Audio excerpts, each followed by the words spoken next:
Anem a repassar com fer esquemes de claus amb l'OpenOffice imprès o amb versions anteriors al Microsoft PowerPoint 2007.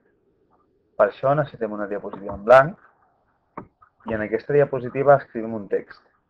L'eina text la trobem aquí baix. Recordeu que en el PowerPoint és una icona amb una A i unes línies i anem a introduir un text que podria ser els climes a Espanya.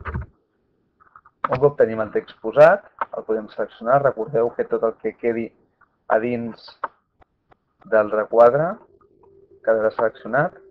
L'eina selecció se m'ha posat automàticament, però si no se us posés, recordeu que és la primera de totes, les fletxes en blanc.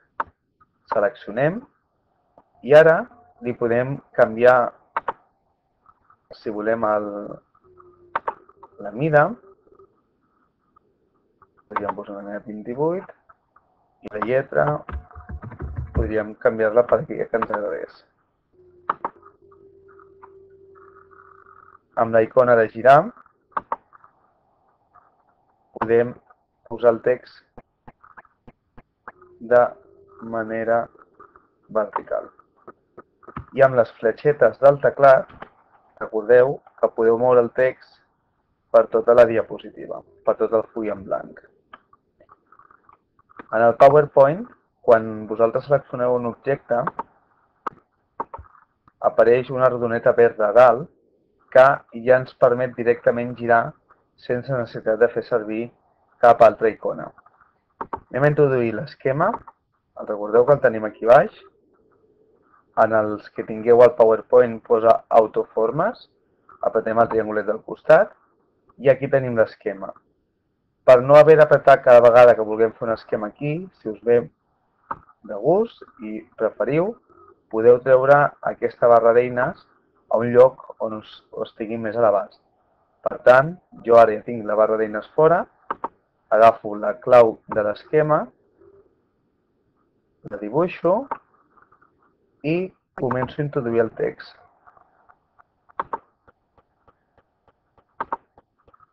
Clico i faig un clic, Mediterrani. Clico i faig un clic, interior. Clico i faig un clic, Atlàntic. Recordeu que si clico i arrossego el ratolí, el problema que tindré és que ara no podré escriure el que jo vull, perquè l'imprès o el PowerPoint entenen que jo el màxim d'ample que vull és aquella amplada que he donat al principi. Si em passa això, o torno a començar o puc ampliar o disminuir el quadrat per al seu costat. Clima de muntanya i per últim el subtropical àrid. Molt bé, ara l'eina seleccionar i ara jo selecciono el de muntanya i en les fletxetes del teclat doncs miro bé, el poso que estiguin exactament a la mateixa distància. Ara aquest d'aquí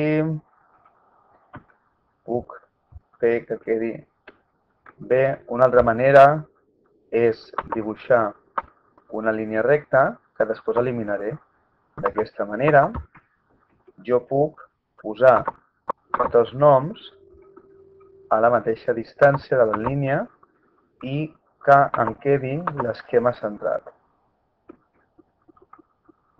Recordeu que amb les fletxetes del teclat podeu anar fent. Jo ara ja ho tinc bé, per tant selecciono la línia, si em deixa, i suprimeixo. I ara puc seleccionar tots alhora i col·locar-los allà on jo vulgui. Per exemple, aquests dos els vull posar més cap amunt, aquest el vull baixar, ara vull baixar aquests dos d'aquí, doncs selecciono aquests dos i els baixo. Molt bé. Ara jo vull introduir una clau, anem a desenvolupar per exemple el de muntanya. No sé què m'ha fet ara. La clau la selecciono, dibuixo la clau i introdueixo la informació del de muntanya, que ja l'havia introduït abans. i ara només l'he hagut d'enganxar. Li canvio la mida i amb les fletxetes del teclat ho col·loco al seu lloc.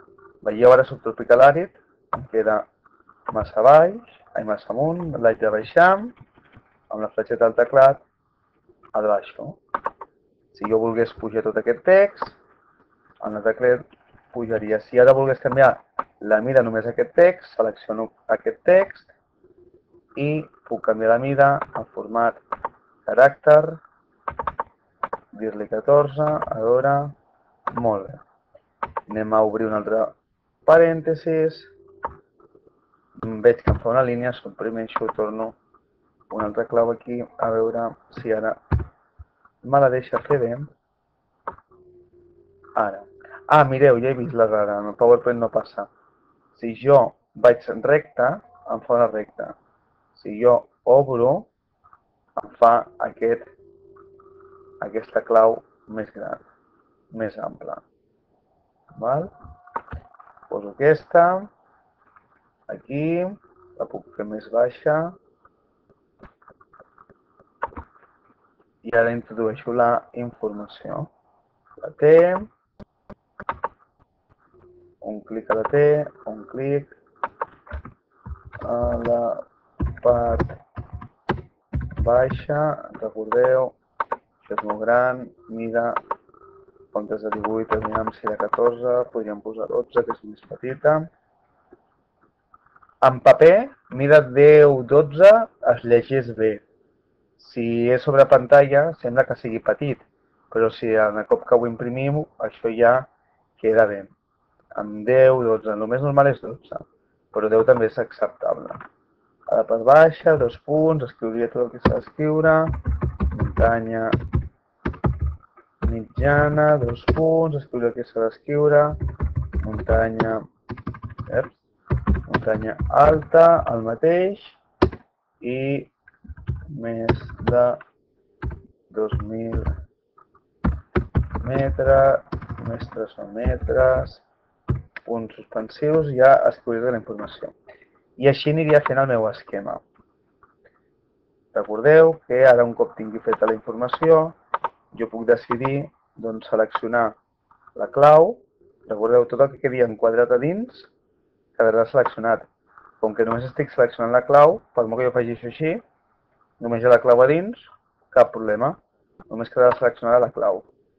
Perquè aquesta clau la vull fer un pèl més petita, perquè veig que la informació m'hi cap més, i d'aquesta manera puc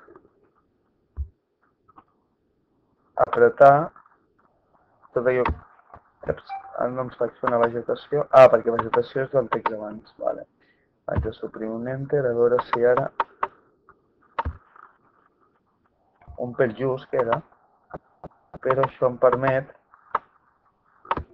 fer aquesta clau més petita i em permet, si selecciono tot, si em deixa, si selecciono tot, anar-ho fent. Només explicar-vos que aquestes claus les podeu fer de diferents tipus a través d'aquestes rodonetes grogues. Les podeu fer, a veure si deixa, podeu pujar la punta, la podeu baixar, o la podeu deixar al centre. Val? Potser queda més clar si ho faig així més exagerat. La punta la podeu posar on vosaltres vulgueu. I després la forma dels cantants pot ser més arrodonida o pot ser fins i tot quadrada.